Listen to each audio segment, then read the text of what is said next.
Amara Johnson was not the kind of girl who grew up with everything handed to her. She was raised in a small house in South Atlanta where the walls were thin, the winters felt long, and money was always something the family was chasing, but never quite catching. Her mother worked double shifts at a hospital laundry facility, coming home every night with tired eyes and sore hands, but never once without a smile for her daughter. That smile was everything to Amara. It told her that no matter how hard life pressed down on you, you still had a choice about how you carried yourself. And her mother carried herself with grace, always.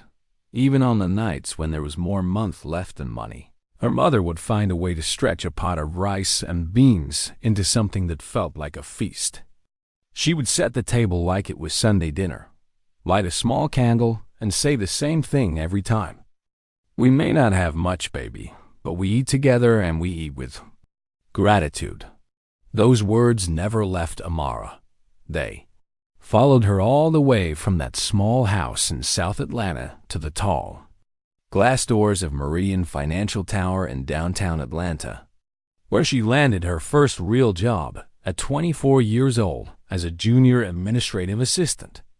It was not a glamorous position.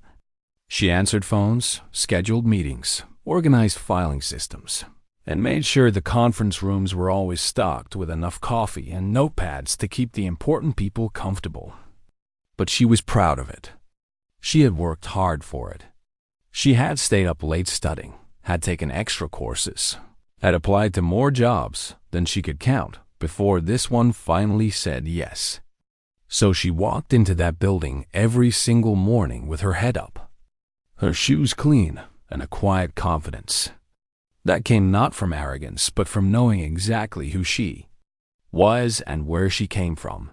The office floor she worked on was mostly filled with people who had grown up very differently from her. There were women who lunched at restaurants that charged $30 for a salad, and men who talked about their vacation homes the way other people talked about the weather. Amara was not bitter about any of that. She had not come to compare her life to anyone else's. She had come to work, to learn, and to build something for herself.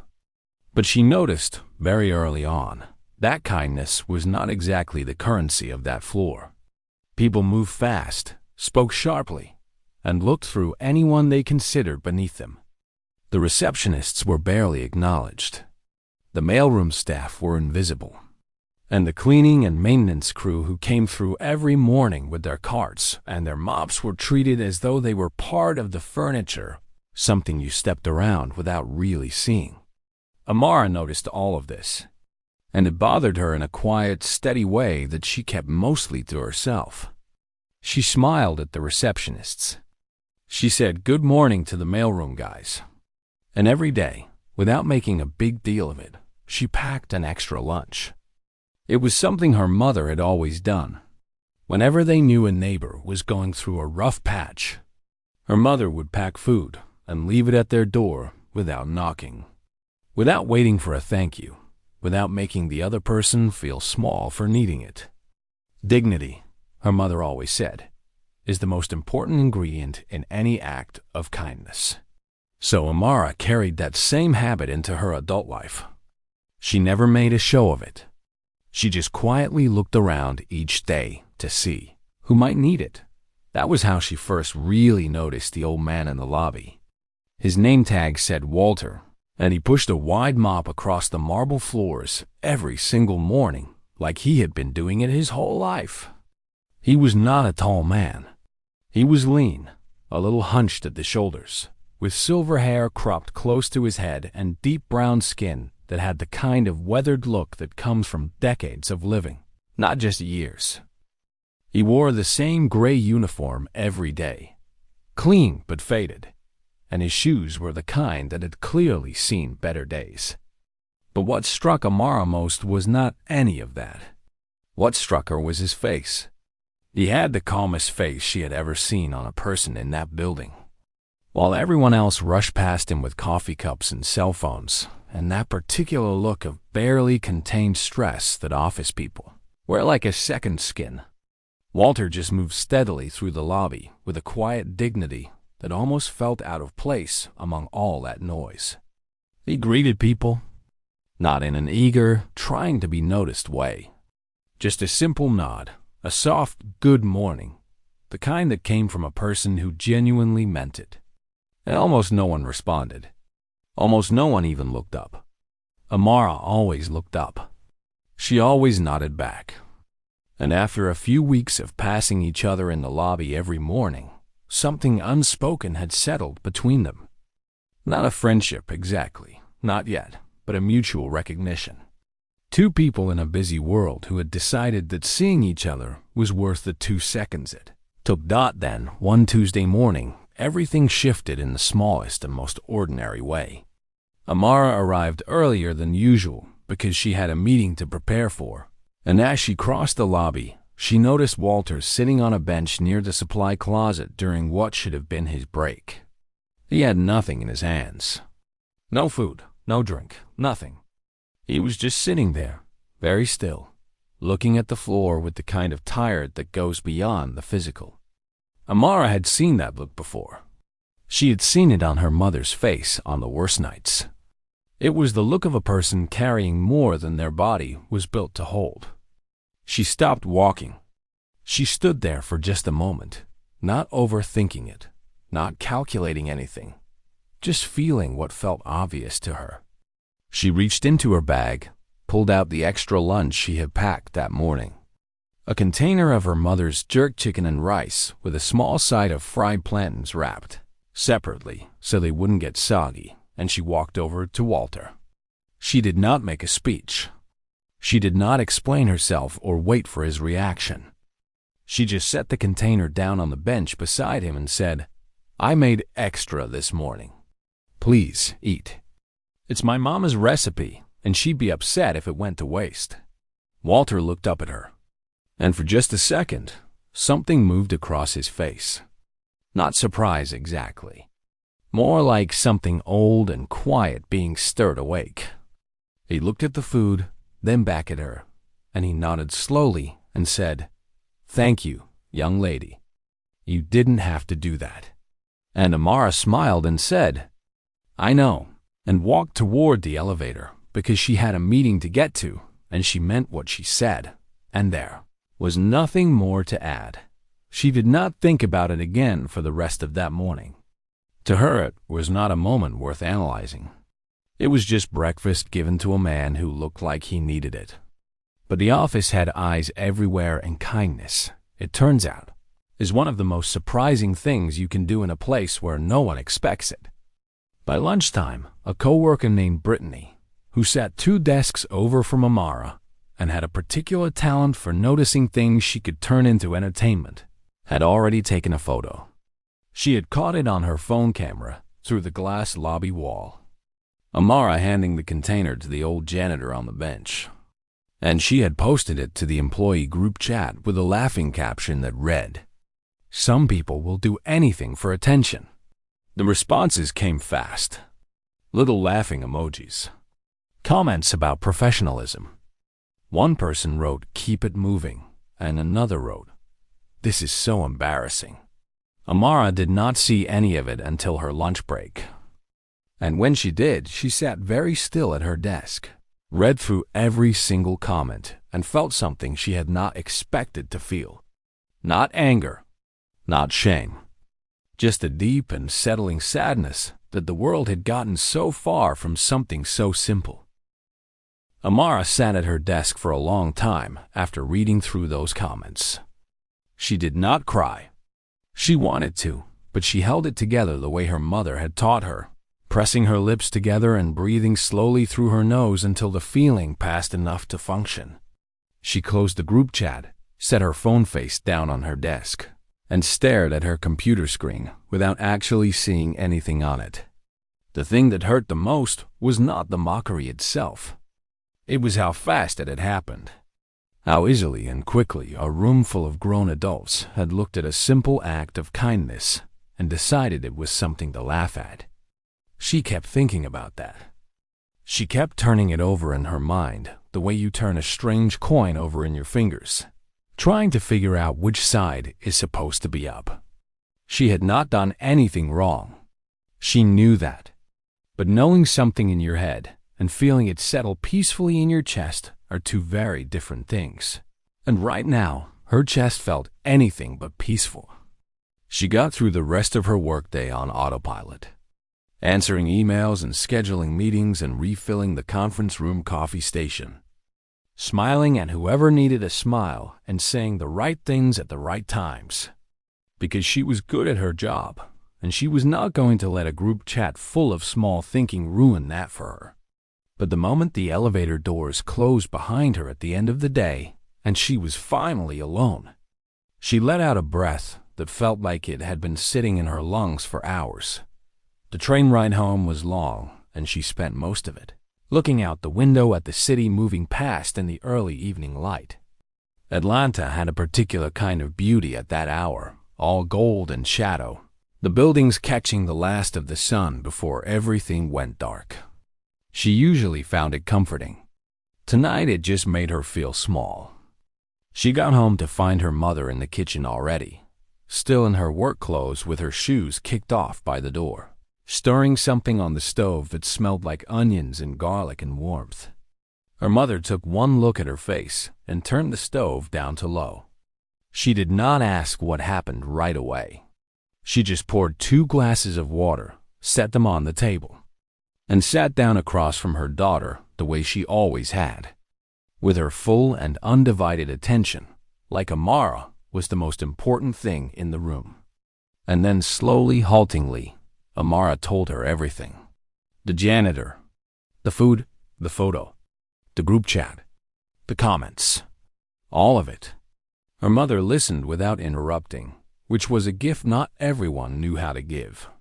And when Amara was done talking, and the kitchen had gone quiet except for the low bubble of the pot on the stove, her mother reached across the table and covered her daughter's hand with her own and said, "Baby, the people laughing have never been hungry. That is their whole problem right there." It was a simple thing to say, but it landed in Amara like a key turning in a lock. She felt something in her chest release just slightly. Not all the way, but enough. They ate dinner together and talked about other things, lighter things. And by the time Amara went to bed that night, she had made a quiet decision inside herself that she was not going to change who she was because of people who had never had to be who she was. What Amara did not know, could not have known, was that across the city in an entirely different kind of world, the man she had given her mother's jerk chicken to was sitting behind a desk the size of a small dining table on the 42nd floor of a building that had his name on it. Not literally on the outside, because Walter Emmanuel Gaines was not the kind of man who needed his name anywhere people could see it. He had stopped needing that kind of thing a very long time ago. But the building was his. Most of the furniture inside, it was his. The company that occupied 12 of its floors was his. And the quiet, measured empire he had built over 35 years through discipline and foresight, and a particular kind of patience that most people mistake for slowness, was entirely, undeniably his.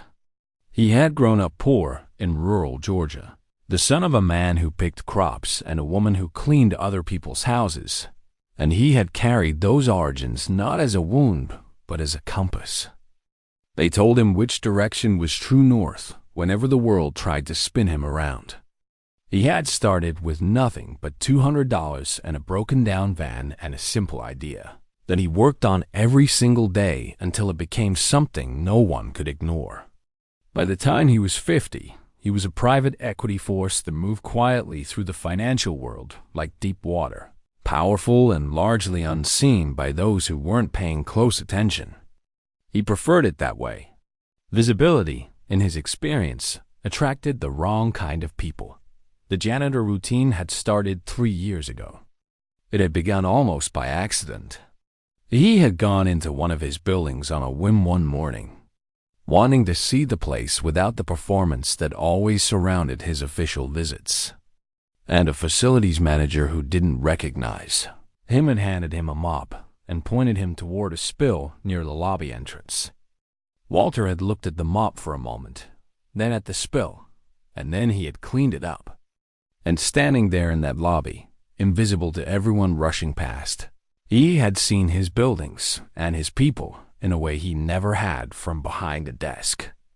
He had seen who held doors open for strangers and who let them swing shut. He had seen who spoke to the cleaning staff and who looked straight through them. He had seen the whole quiet ecosystem of human character that exists in the spaces between official interactions, the version of people they show when they think no one important is watching. He had found it so illuminating that he had made it a habit. He kept a small locker in the maintenance area of several of his properties. He came in early, changed his clothes, worked a few hours, watched and listened, and then slipped away before the business day got loud. His assistant knew. His head of security knew. Almost no one else did. And in 3 years of doing this across multiple buildings, no one had ever given him food. No one had ever sat down beside him or handed him anything or looked at him with the simple human recognition of one person acknowledging that another person might be tired or hungry or carrying something heavy. Until Amara. He had thought about her for the rest of that day after their brief exchange in the lobby. Not in any complicated way. Just the way you think about something that surprises you cleanly and simply. The way a bird landing on your windowsill can make you pause for a moment for no reason you can fully explain. There had been something in her manner that struck him. She had not made him feel like a charity case. She had not performed the kindness for anyone watching. She had just done it and kept moving, as naturally as breathing, and that naturalness was the thing that stayed with him. He had seen generosity before, but so much of it came wrapped in a need to be witnessed. Hers had not. It had been entirely uncomplicated, and he found it almost startling in a world where almost nothing was. He did not do anything with that feeling immediately. He sat with it for a few days the way he sat with most things, patiently, letting it settle into its proper shape before deciding what it meant.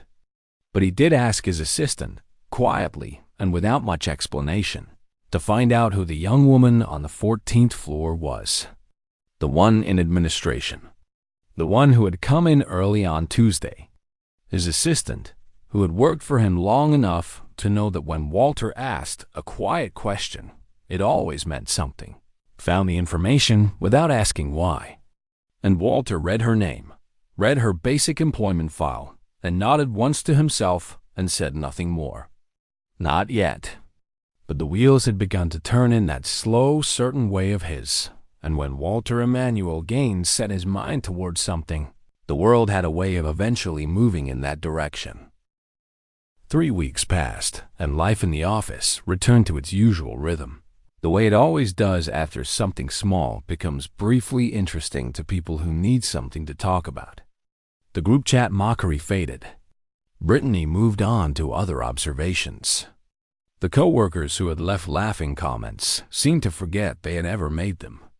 The way people always forget the small cruelties they scatter without thinking. Even when the person they were aimed at has not forgotten at all.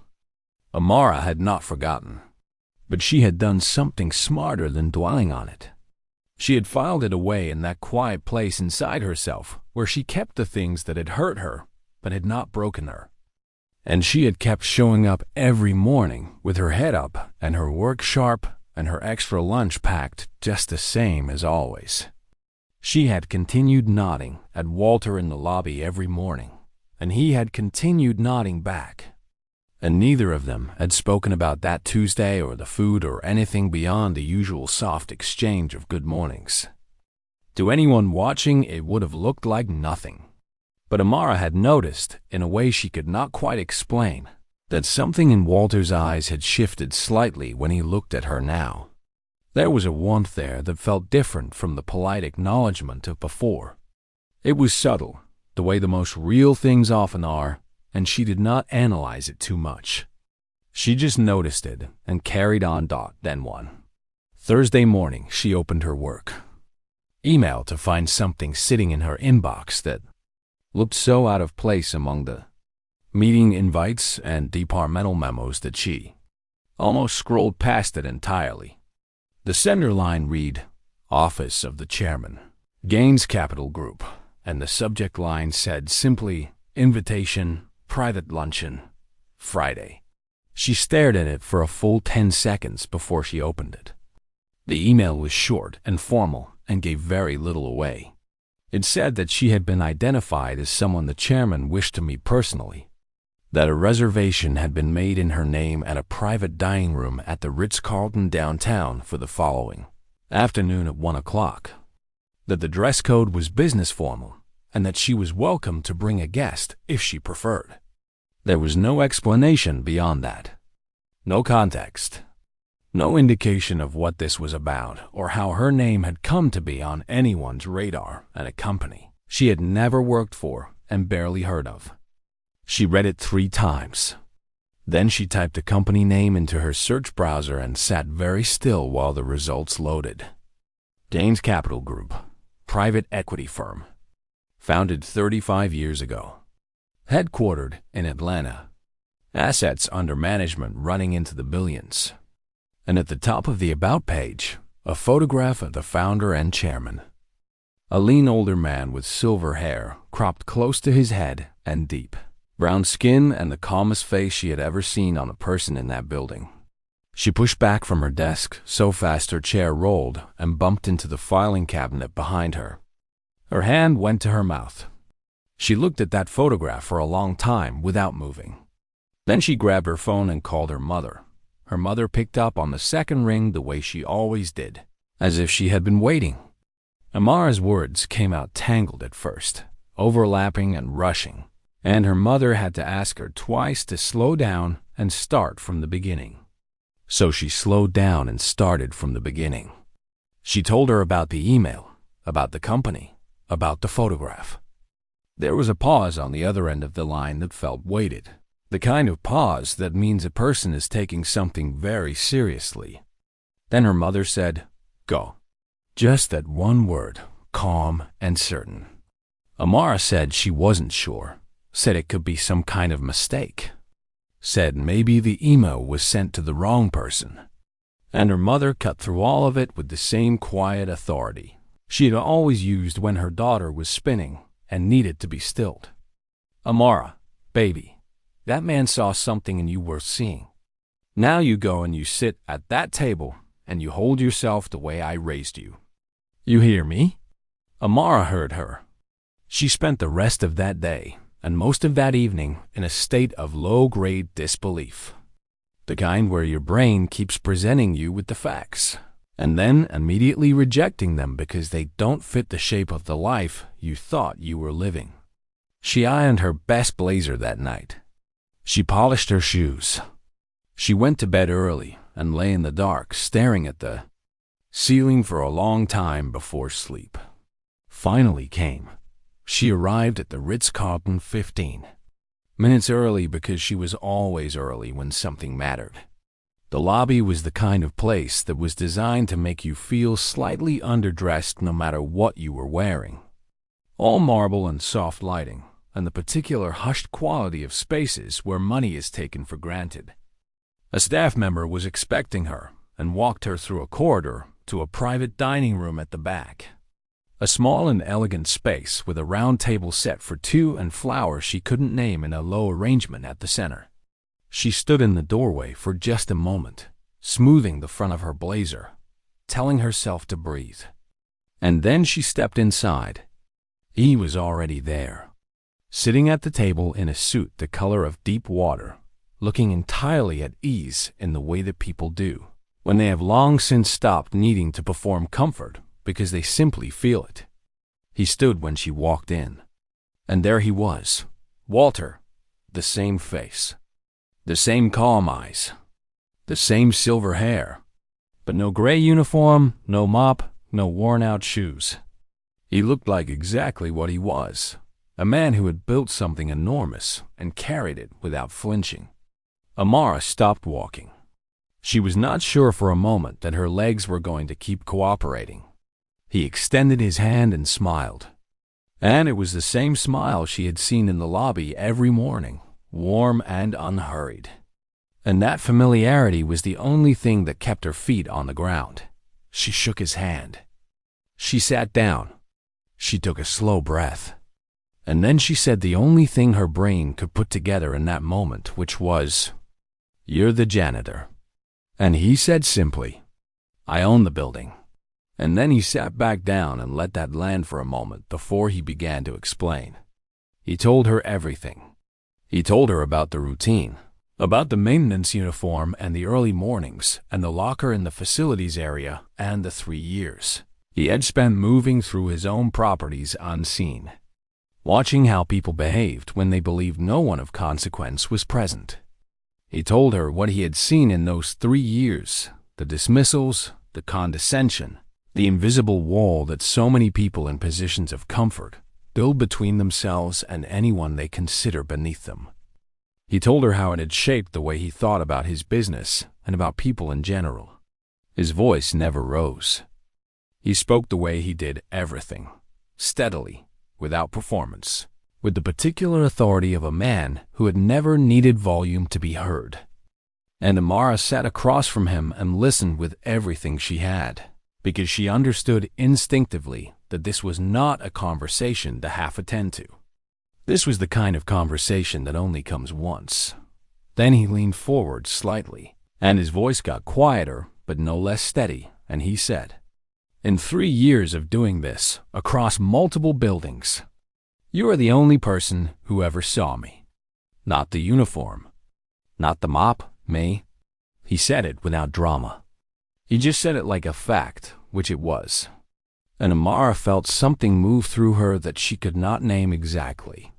Something between grief and gratitude and a bone-deep understanding of what loneliness can look like, even when it is surrounded by everything the world calls success.